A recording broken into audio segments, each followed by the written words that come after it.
the first longer answer question here. We have an elastic climbing rope tested by fixing one end of the rope to the top of a crane. The other end of the rope is connected to a block which is initially at position A. The block is released from rest.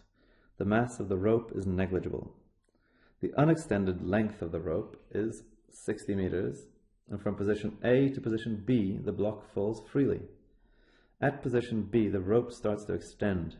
Calculate the speed of the block at position B.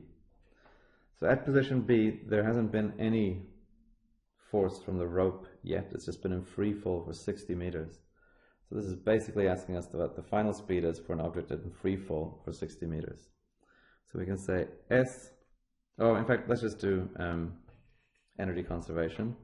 So we have mg delta h is equal to 1/2 mv squared. So, and we want to find v. So v is going to be 2g delta h all square root, which is equal to the square root of 2 times 9.8 times 60,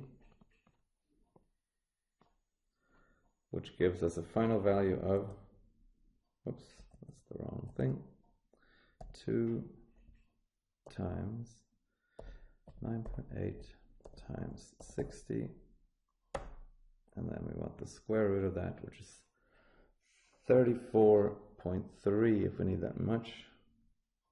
How many significant figures? Yeah, 34.3 meters per second. We're given the height here to 3 significant figures. Although nowadays we only know the acceleration due to gravity to 2, but let's leave it at 3. Okay, at position C, the speed of the block reaches 0. The time taken for the block to fall between B and C is 0.759 seconds. The mass of the block is 80 kilograms. Okay, determine the magnitude of the average resultant force acting on the block between B and C. So,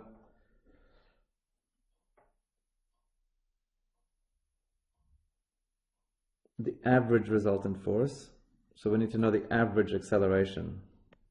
So average acceleration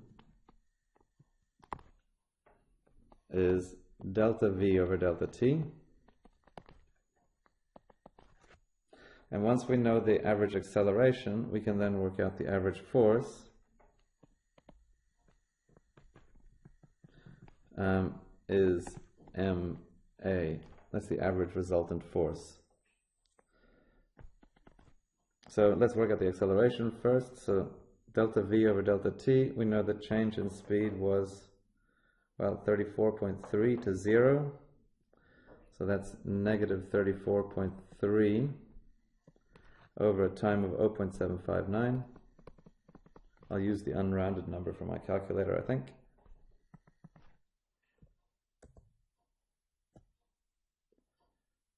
Over 0.759 it was, 45.2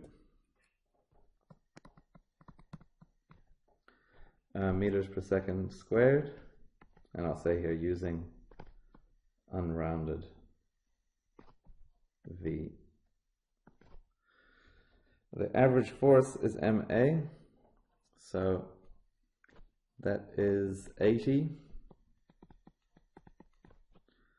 times 45.2, which gives us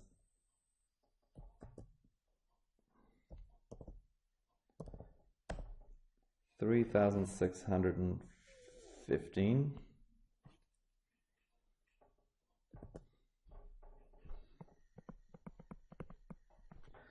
And it should be to 3 significant figures. 3,610, because this was a 4. I rounded it up, I think. I did. Newtons. Maybe I should make that a bit clearer by taking 3614.53. Okay. 11C, sketch on the diagram the average resultant force acting on the block between B and C. The arrow on the diagram represents the weight of the block. So the resultant force, how am I supposed to sketch the resultant force? Well, what I might do is I'll first just draw in, this is the tension force is going to be bigger because it's decelerating it. And so the resultant force has got to be upwards. Well, it was 80, so 800 is the weight. This is much more than 800. It's about more than 4 times as much. So the resultant force, I'll just draw it as a separate arrow. So this is the resultant. And the tension force is going to be really big like this. This is the tension. Didn't ask for that. This is the answer.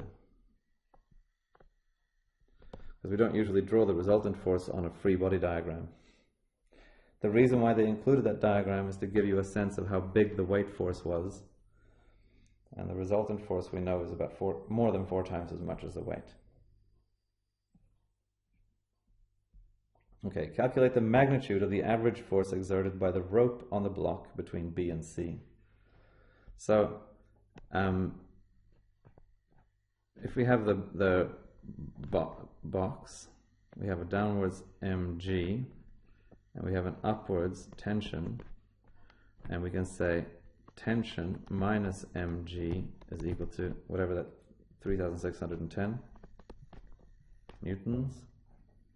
And so the tension in the rope has got to be equal to 3610 plus mg, which is 3610 plus 80 times 9.8. I'll use this unrounded number. Plus 80 times 9.8 is 4,399. Or 4398.53.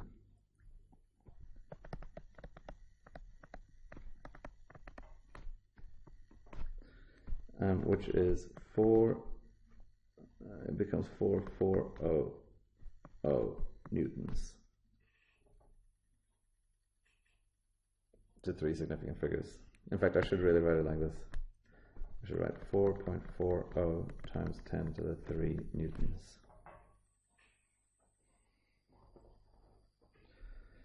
For the rope and block, describe the energy changes that take place between A and B.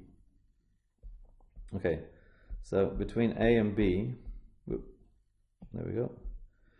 So for the rope and block, between A and B, it's just gravitational potential energy to kinetic energy.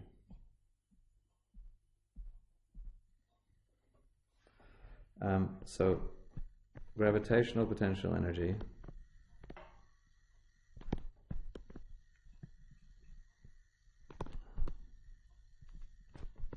to kinetic energy.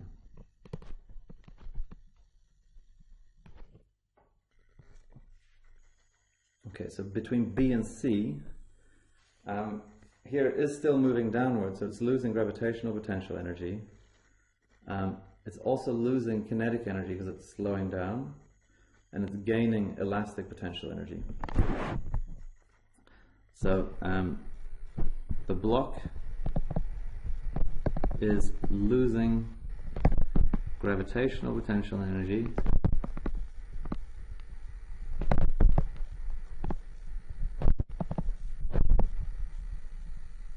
that doesn't look like energy and kinetic energy,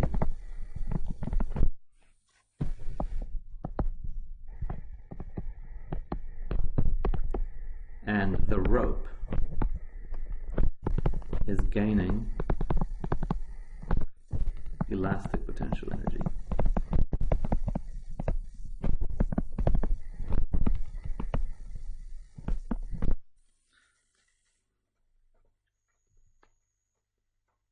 All right.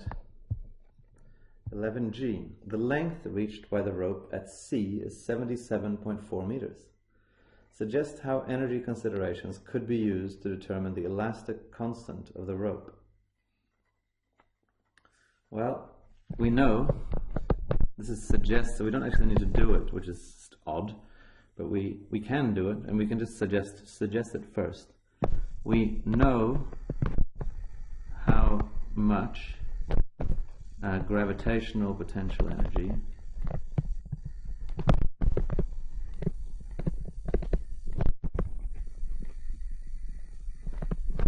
has been lost.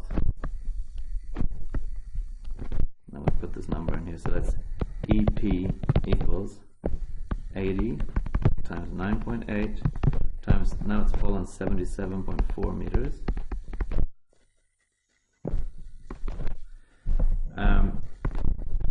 And by the time the rope is fully stretched, all of this has become elastic potential energy.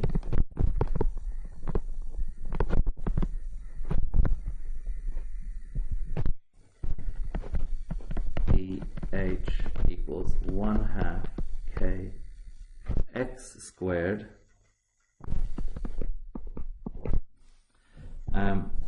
We also know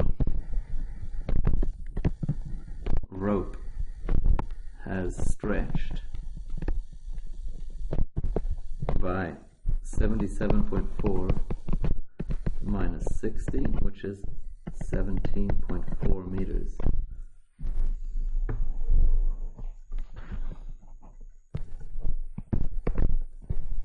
We can find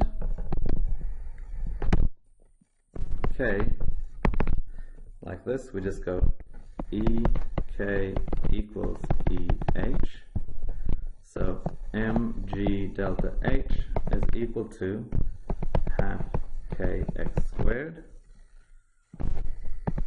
So we get K is equal to 2mgh over x squared. We don't actually need to do it, so I'm sure that we've got the 2 marks by now. Well, we might as well do it. So we can say K is equal to 2 times 80 times 9.8 times 77.4, and then we can divide that by x squared, which is 17.4 squared.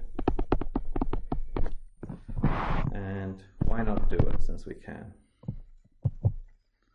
So 2, let me just shrink this down a bit. So we've got 2 times 80 times 9.8 times 77.4 divided by 17.4 squared. It gives us 400.856 newtons per meter, which is about 401 newtons per meter. Okay, so we didn't really stick to the instruction to suggest, but surely we've done enough to get the marks by now. Alright, I'll do question 12 in a separate video.